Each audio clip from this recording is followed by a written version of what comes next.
Well, welcome friends and Lead 24/7 alumni and anybody who will end up watching this Zoomcast today. Thanks for giving us a chance. I think it's a great opportunity to get interesting people, highly achieved and successful people to share their stories. I think there's a lot to be learned from someone's story. I think that they're often compelling, they're always informative, there's always good nuggets of information in there that you can take away. And then it can also inspire your own story so that one day people are going to be saying, hey, would you share your story with us as well? I'm really excited about today's guest. His name is Todd Martin, and he is the CEO of the International Tennis Hall of Fame. I want to make sure to do a proper introduction. So I am pulling up right now some slides. So maybe you can see a picture of Todd and some things that he's done in the past. So in the tennis world, Todd Martin is a big deal. He's, as I said, the CEO of the International Tennis Hall of Fame. In '99, he was the former number 4 player tennis player in the world. In '95, he with Pete Sampras and Andre Agassi and a couple others won the very prestigious Davis Cup World Championship competition. And I think we've only won that, our country's only won that one time since '95. So that was a really big deal. In '99, he was a US Open finalist, lost a really close match to Andre Agassi in 5 sets. In '94, he was an Australian Open finalist, losing to Pete Sampras.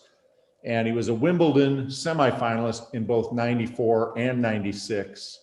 Now, for some of you that remember these years and remember watching him, I just grabbed a couple of pictures off the web. I'm guessing this was from the US Open, probably right after the match with Andre. And then I'm guessing this with Pete Sampras was during Davis Cup doubles. And then here's where he gets to hang out these days at an incredible place with these grass tennis courts and the stories of tennis that go way back. So today I've asked Todd to speak with us, not so much because of his tennis, although that's an incredibly important piece of who he is. But Todd, I also know to be a leader. Every step of the way, he's been a leader of people, whether they be tennis players or now the International Tennis Hall of Fame, which is for tennis players, but also for people that just love the game.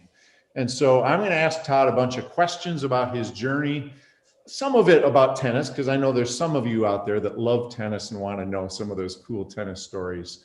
But I also want to make sure to ask him about his leadership and how that all came to be. So we're going to take a half an hour, maybe 40 minutes, and get to know Todd Martin. So Todd, thank you for being with us today. And I really am honored and appreciate it. One, an old friend. It's always fun to connect with you. But two, to remind myself as I was preparing for this, like, you're like this big deal. And so thank you for sharing some time with us today. Well, Rodger, I am 6'6", so I guess I am big. But thanks for having me. I'm excited to have this chat. I typically have these types of chats with people who don't know me as well as you do, so I'm feeling probably even a little bit more vulnerable than normal. But I'm expecting you to be kind as usual. Yeah, well, of course, Anyway, we do know each other. I am going to keep it very professional. But there's no dirt that I mean, maybe your bride, Amy, and your amazing 3 kids, Jack, Cash, and Gwen, they probably could give me some dirt on you, but not the least of your accomplishments is what I just talked about there. Your amazing wife, Amy, and your kids, and that you got to be the commencement speaker for your oldest son's graduation recently and things like that. We could certainly be talking about that, but walk me through kind of your, before you went to college, your childhood years. Walk me through the tennis, walk me through some of the leadership stuff, because I happen to know that your father was quite the impressive leader. So just walk me through five minutes or so, maybe 10. Yeah. So Yeah, leadership's an amazing word, and it's an amazing thing to imagine is developed early in life. But uh, and it, I think, in a mature retrospective, it's visible to me that the influence of my parents, my mom, uh, has her master's in phys ed, and really was such a dynamic presence in my life from a standpoint of, um, not only was she a mom who cared for us, my sister and me, on a daily basis, but also she could walk out into the backyard and put a baseball mitt on and play catch with me, and hurt my hand the way she threw the ball. Like there's an element there, and certainly my athletic genes came from both halves of our family, or both my mother and father. Mhm. But I do think my understanding of physical education, appreciation for that, was not only fostered by both of them, it was nurtured on a daily basis by my mother. My father spent my entire life in the auto industry, in the legal realm. He ultimately was secretary and general counsel for a company called Motor Wheel, which was eventually sold, and I think sold again and again and again, doesn't exist anymore. But my father, uh, when I was young, I thought my father was just like every other attorney I saw on TV. He was in the courtroom litigating and arguing, defending somebody. But my father was a businessman with a legal expertise. And as I grew more mature and learned more about him, he was probably even more so a leader, and who had a business discipline and a legal expertise. Being around, and I was growing up, I was a relatively timid boy. I mean, I loved to play sports. I felt comfortable on the basketball court, and on the tennis court, on the soccer field. Slow but comfortable, and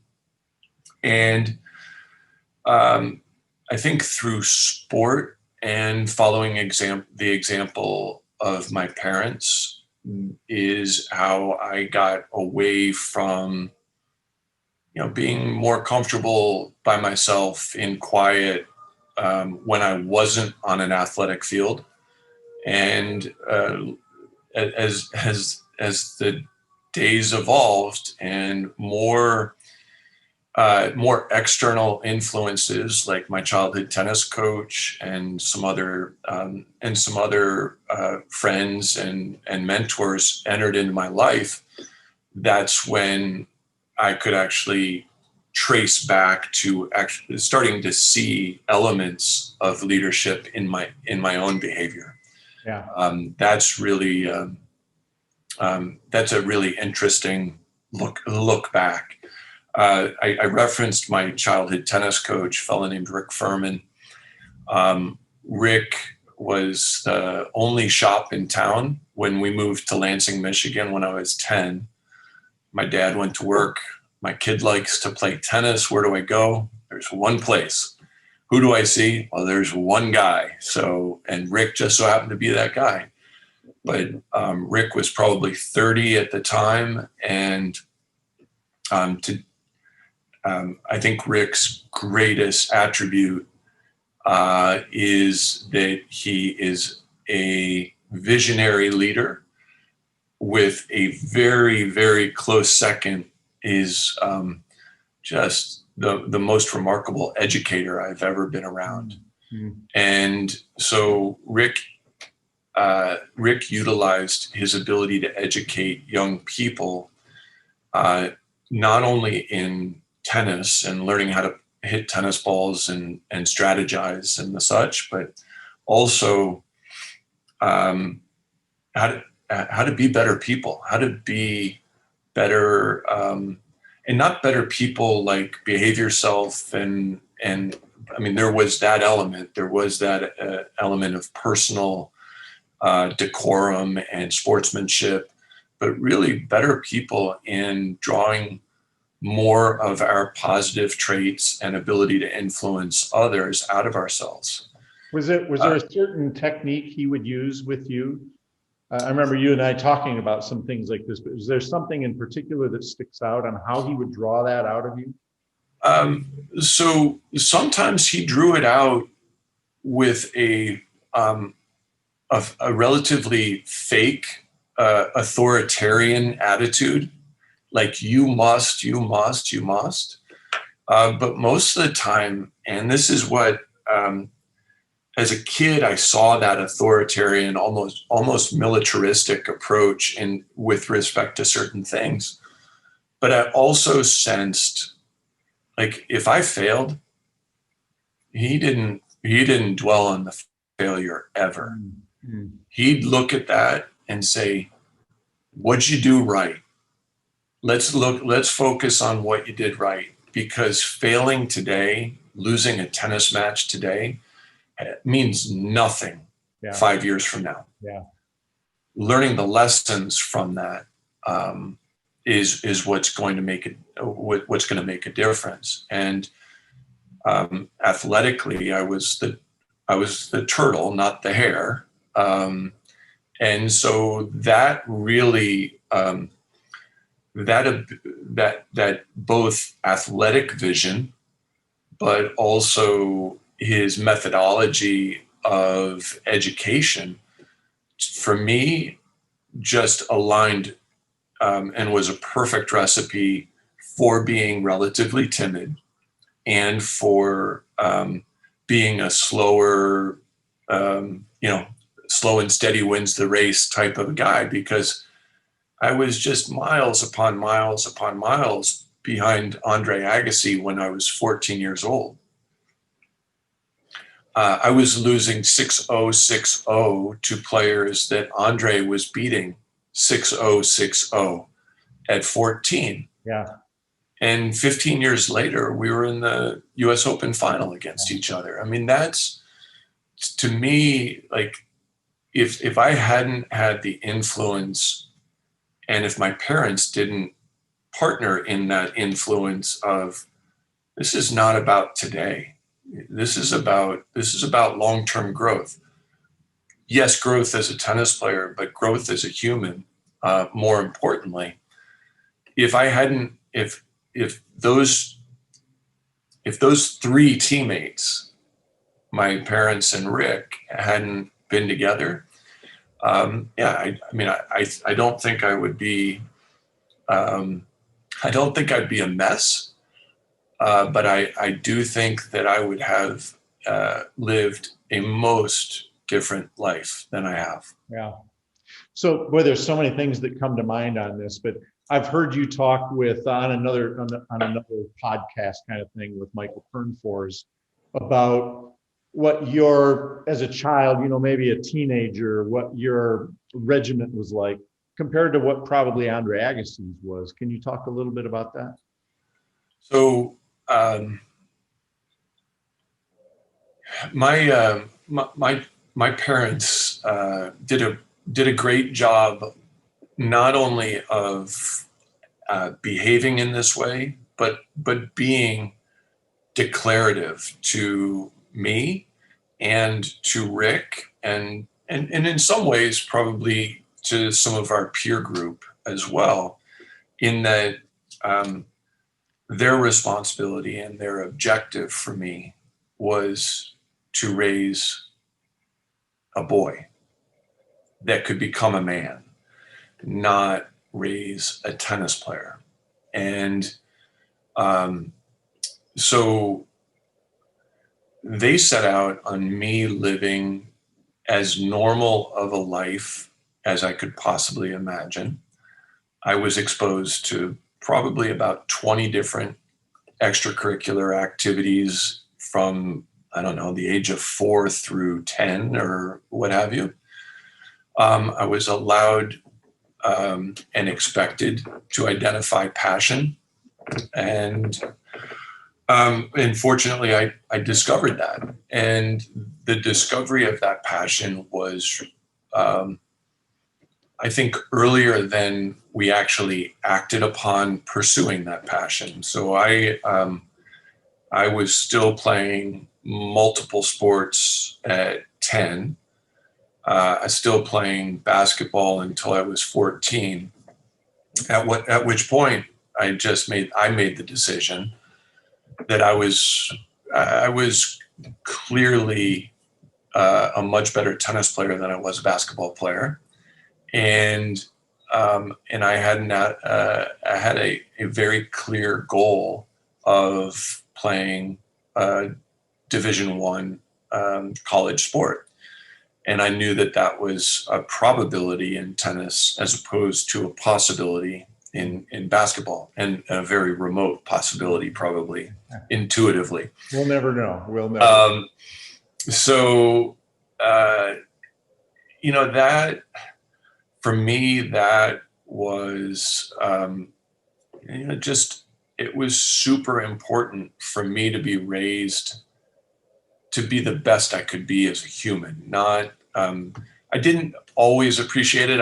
I was constantly pulling on the coat, take me to the tennis courts, take me to the tennis courts. And they allowed me to do that during the summer. Mm-hmm. I was the quintessential court rat during the summer, but then during the school year, I was at the tennis courts 3 times a week. And I'd play on average about 2 hours, maybe an hour and a half each of those days. So if I wasn't competing on the weekend, if I wasn't, driving to Grand Rapids from Lansing or to, Fort Wayne, Indiana, or wherever, I was playing tennis 6 hours a week maximum during the school year. My eventual peers, who, mind you, all turned out to be very constructive human beings, right? They just did it a different way than I did. Yeah.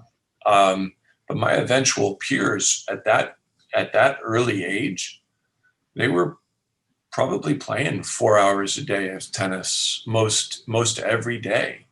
So we're talking about an amount of court time where I was probably at about a 25% level, maybe 30% level of my peer group, and that wouldn't have worked. It wouldn't have worked if it weren't for my parents, and especially Rick. I mean, I think Rick did an amazing job of structuring my developmental pathway to be as efficient as possible. So when did you start to become on par to some degree with your later contemporaries, Michael Chang and Andre Agassi and Jim Courier and some great names we all know? Yeah, so I competed against Michael Chang, who had won the French Open in the late 80s. I competed against at my first large professional event that I played as an amateur. I mean, I competed with him. I didn't threaten beating him, but I competed with him. And then the summer after my sophomore year of college, I was actually in a large ATP event, and I had won a couple of matches and played in the third round. I was still an amateur at the time. And in the third round, I played Andre Agassi, who, in spite of Michael having won a Grand Slam already at that time, Andre was the real barometer for us. He was deemed to be the next best. And I was more than competitive. I threatened him. Nice. in that match. You were how old at that point? We were both 20 years old. Okay, all right. Very cool. So let me shift gears a little bit here. Well, I already shared some of the stats that, in 99, you became number 4 in the world. I mean, I think about that sometimes, Todd, and I think if you think about the 4th best football player in the world, a U.S. football player in the world, but that's still just in the U.S. And they're big names. And same with hoops and things like that. And yours is an international sport. So there's times I feel like I don't know that I'm worthy to to be doing this with you, and yet I know what kind of man you are, and so that's where I want to shift. It's because of the kind of man that you are that you do these kinds of things. When did the world start to recognize, even though maybe you hadn't recognized yet, this leadership quality in you, and they started to pull you into leadership kinds of roles? When did that start to happen? So I think it was Wimbledon in '93.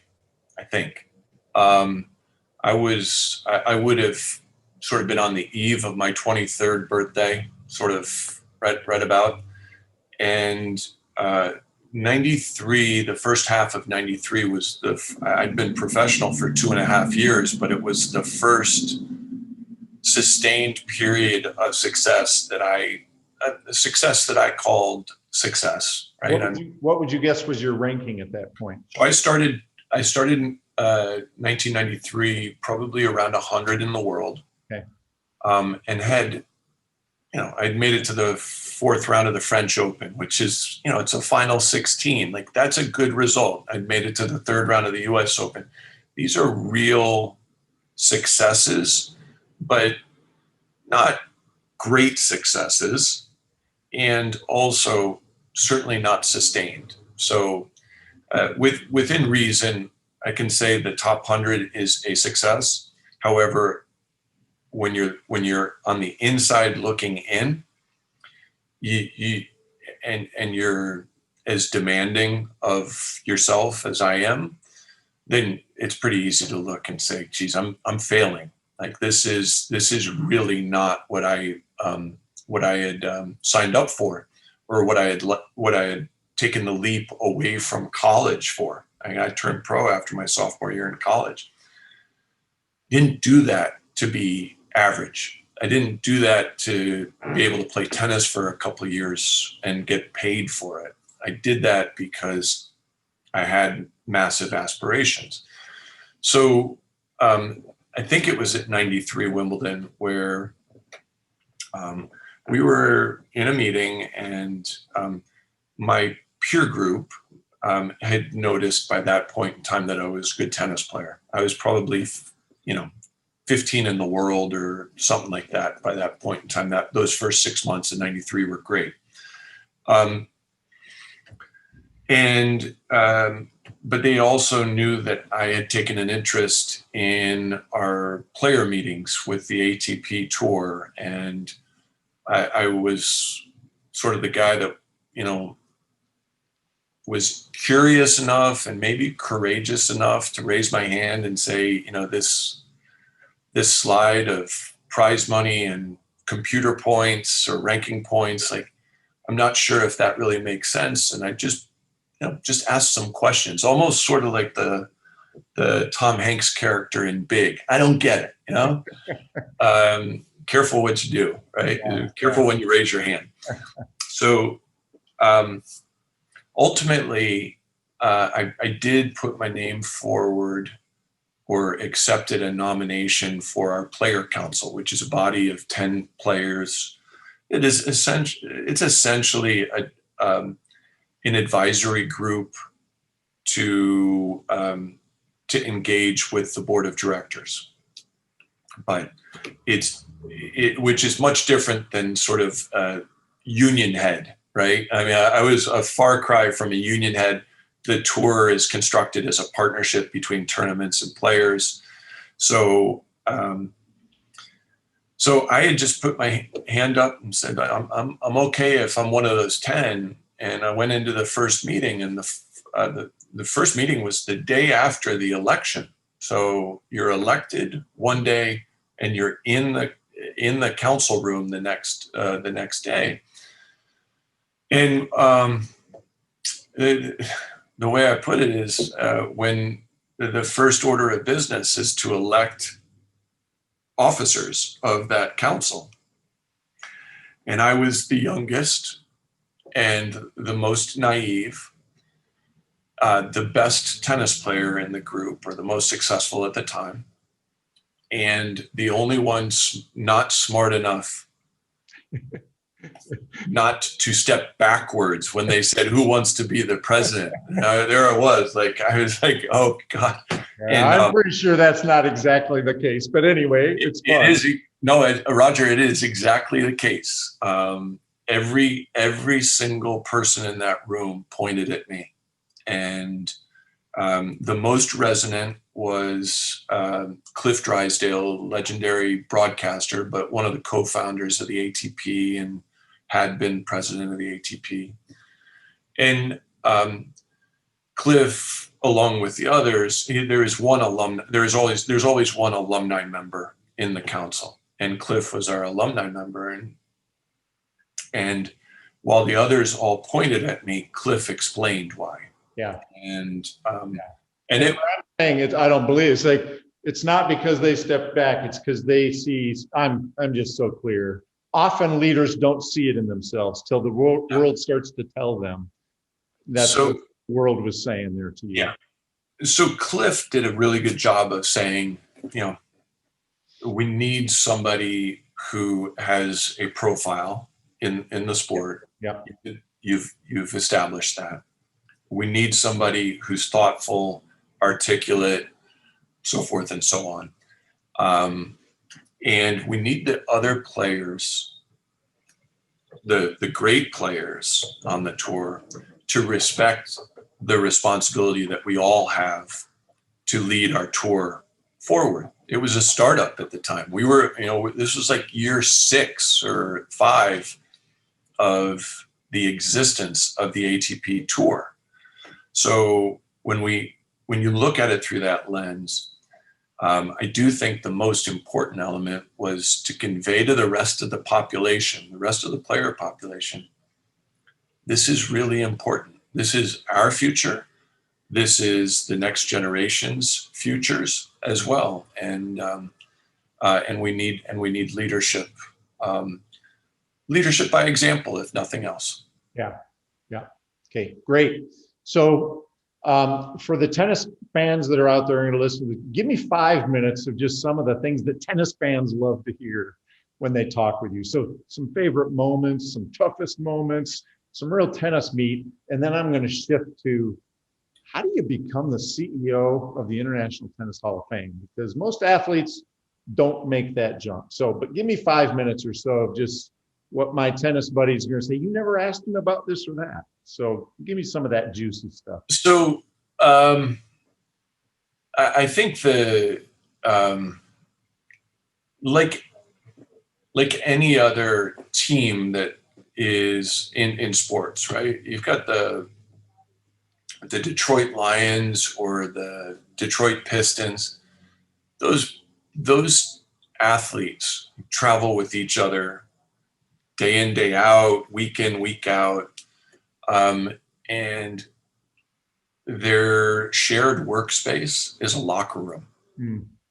And when you grow that familiar with other young adults, especially in a unisex, or not unisex, but what's the right term? A singular gender environment. Yeah. Basically, we try to expose everybody's maladies. I shared this in my commencement address to my son's high school. We made fun of each other incessantly. And we were so fortunate in some ways not to only have our team, but to have our peers, our rivals, our opponent from yesterday, our opponent from tomorrow, their coaches. We were all one big traveling fraternity, which probably, resembled a circus more than a fraternity, but So I think that's probably what my friends would say. Why didn't you ask him about the fact that he only beat one person in his entire career in sprints, like off court? I only beat one person who will remain nameless, because I can't imagine embarrassing him that much. But, but then, in sincerity, if they were asked about what my attributes were, I do think they would talk about heart. Yeah.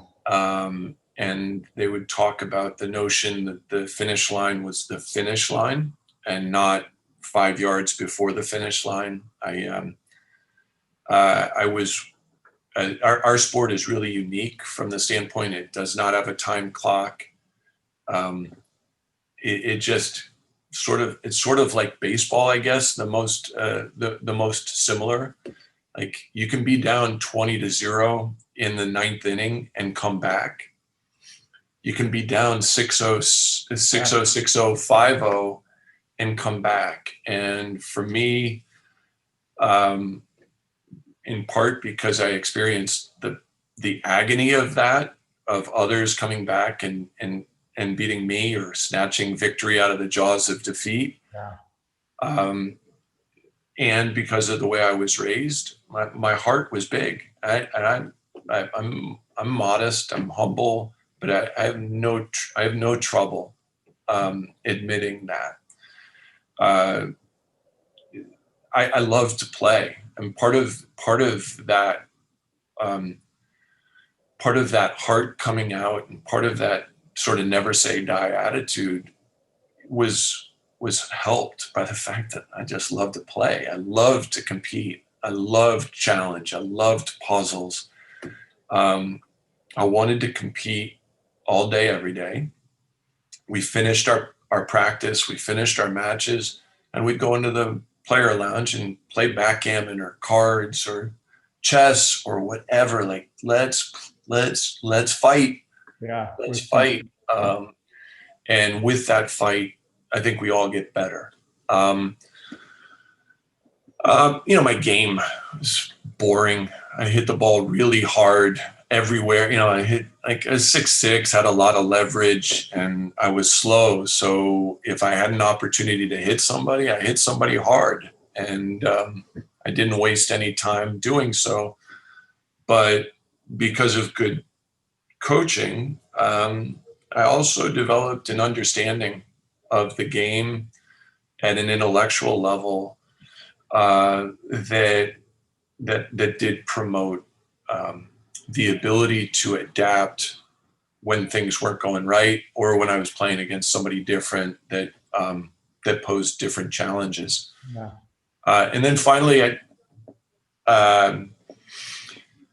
mentorship is something that I hope many would talk about, and the notion that I at a pretty early age in my career, I took others under my wing, some off the court, to try to, just to try to gear them or guide them along a healthier path for them to experience success on the court. But also, I still love trying to help people play the game better. And so and maybe to a fault, I would always, I would always be open with my thoughts on other people's game, and frankly valued if somebody did the same for me. I mean, I that's like the collegial element. As brilliant as Rick was as an educator, as remarkable and elite as Jose Higueras is as a teacher of the professional game, I'd be crazy to think that all the answers lie within those two individuals, who are the two individuals that are most responsible for my tennis development, other than my parents. I needed information from other sources, even if only to prove Jose and Rick more right. Yeah. Like, that doesn't make any sense. Thank God I'm not listening to that person, you know? Yeah. Well, when I think of Drysdale and the McEnroe brothers and Ted Robinson and others, that they would describe you as cerebral and heart, no doubt. They're just, and they might talk about your footwork. They might say he's just not naturally gifted with quick feet. But man, this dude is smart, and this guy's got heart. And I'd love to spend 2 hours talking tennis with you. I have to add one thing though there. Okay. Mats Wilander, who is one of my favorite human beings who's ever played tennis, Swedish, former #1 Hall of Famer. He and I were doing an event, played an exhibition, and then we did a Q&A afterwards. And Mats was the first great tennis player that I ever beat. And I was 20 years old. And Mats was like, he was recounting that experience. He goes, I'm looking across the court, like, this guy is so slow. He's a horrible mover, this, that, and the other thing. And I interrupted him right then. I said, Mats, you're entirely wrong. I am a great mover. I'm just really, really slow. So like, my footwork was great. Yeah. But because it had to be perfect and efficient in order to make up for the slowness, running a 40-yard dash in 12 and a half seconds. Yeah. Well, as a former basketball player, and I'd claim you had to time me with a calendar watch. So I understand the importance of efficiency. So let me shift gears. We've got another 5 or 10 minutes here. I'd love to hear what's the journey like from, how old were you when you retired? I was 34. 34 years old, and you're at the top of the world. You've got the world wanting Todd Martin. All of a sudden, you've retired. You don't have the structure. You don't have, what's it like for an athlete? And when you retire, and then also, how did that grow into, my goodness, you're a CEO? Yeah. So I sympathize with retired athletes. I will tell you that the first several years after retirement from competition are the worst few years of my life in certain respects. Mm-hmm. Some of the best years of my life from the standpoint of, we had 3 young kids, and like, it was like, but I don't believe that it's unique. I don't believe that my struggle is at all unique. I look at, and I don't look at any of the struggle as being, wow, the spotlight used to be on and now it's off.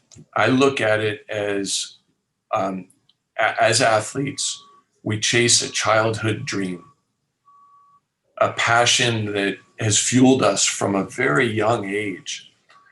And you wake up every day. When you daydream about how to play the game better. When you're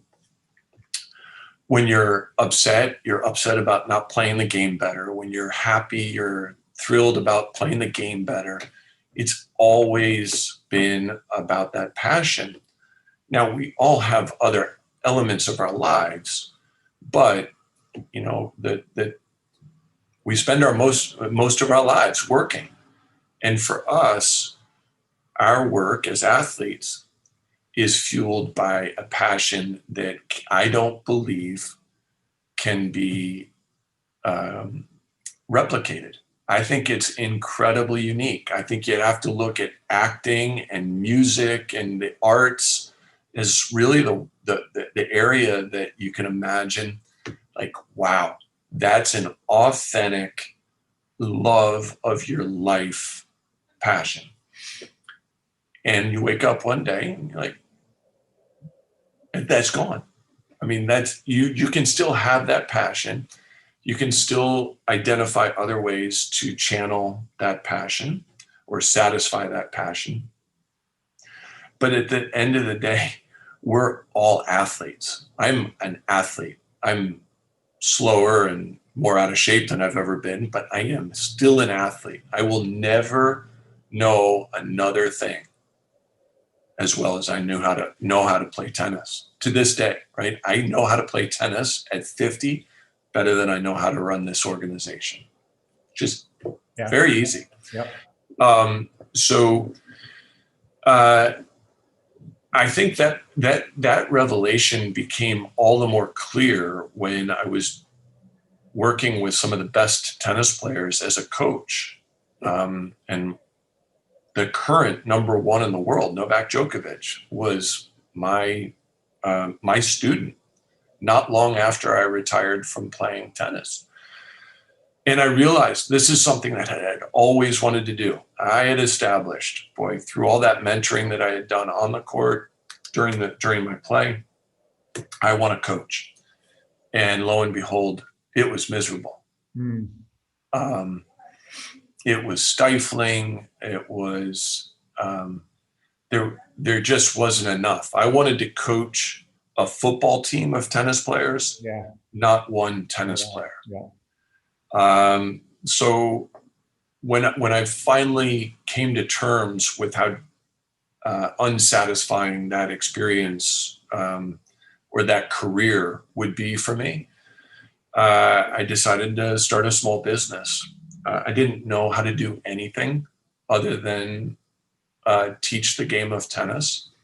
And so I set out and started teaching tennis at a sort of 5-year-old up through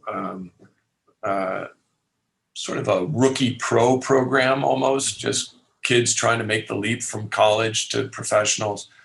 That way I would have a subject base so broad that I'd be able to learn more of how to apply that craft.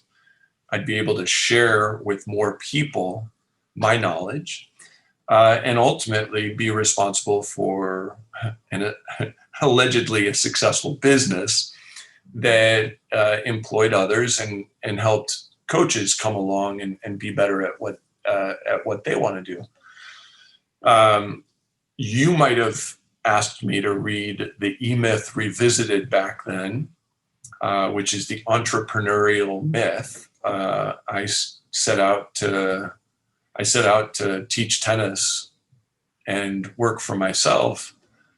And what I ended up doing was running a business. I was doing payroll, bookkeeping, marketing, all the relationships with the families and the parents. And occasionally I was on the tennis court, and occasionally, which leads me to the decision to come here to Newport and, in Rhode Island and be the CEO of the Hall of Fame. And that is, to me, it's the right place at the right time with the right level of experience. My experience at the ATP, and then I was on the board of directors of the USTA, which is the largest national governing body of the USOPC. Those experiences certainly didn't prepare me for this endeavor here. However, it did put me in a position to where people could see me in a conference room making difficult decisions. And then it was a matter of, well, can we trust this individual with the administrative and leadership responsibilities of leading a team, running a business that's significantly larger than what my business was in player development.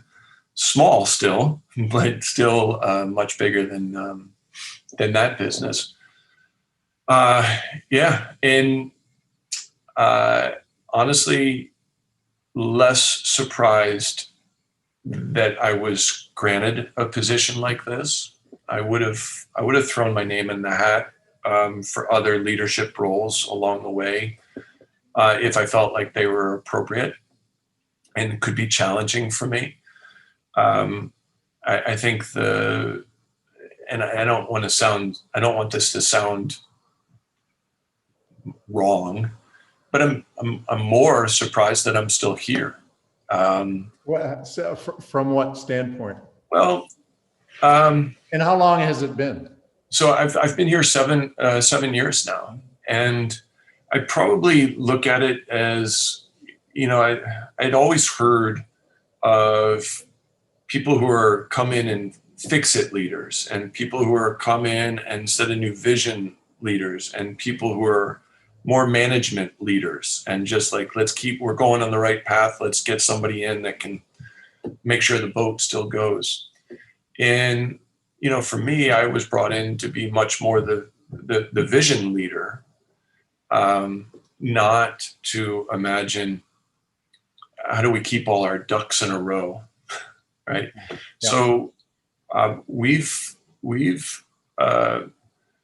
de-provincialized ourselves, which was job number one for me. Mm-hmm.